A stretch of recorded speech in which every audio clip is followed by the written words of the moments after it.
Hey folks, Daily Landsblog for the 22nd of September 2018. I don't think I can remember my life before I started tweeting about mental health, because I have this sort of whole circle of friends. Some I've never met before face to face, some I've met a few times before. And you get these really close bonds with people. And I'm starting to think back, like, what was life like without these group of people? Like I said, and sometimes I only know them by their Twitter names, but they're important in my life because they have brought something to my life, because they believe that our message has brought something to their life. One of the people that I have seen face to face is Scout. And Scout tweeted at me today.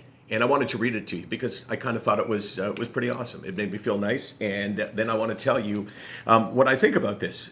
She said, Landsberg, thanks for making me feel like I can be authentically honest about the severity of my mental health struggles as they fluctuate. You get it. I don't need to be checked in. I just need to have understanding and compassionate friends in those moments. Understanding.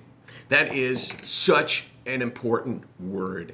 It's so powerful when you feel like, there's somebody that understands me, because you can feel when you're surrounded by people who don't understand you, but they try to understand you. And as they try more and more and more, they prove that they understand you less and less and less. And that's, I used the analogy before. It's like being in Russia and you've been dropped in the center of Russia and nobody speaks any English and you don't speak any Russian.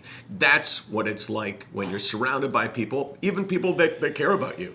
You find that, God, I just need somebody who speaks my language. Well, I'm talking to all of you. I speak your language. I speak mental illness.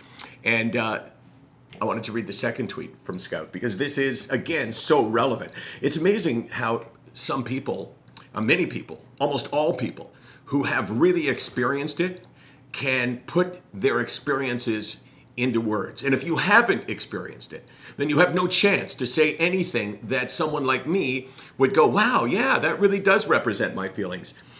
Is it better to never take the mask off, or is it better to let a few trusting people see behind it? Do you need a break from the work of wearing the mask? Do you take the risk of great vulnerability that comes with taking it off for a rest? I think you do have to take it off. Because if the only time that you take the mask off is when you're alone, then the mask really isn't officially off. And if you are around people, like in your place of work, for instance, it is so exhausting to pretend like everything's okay.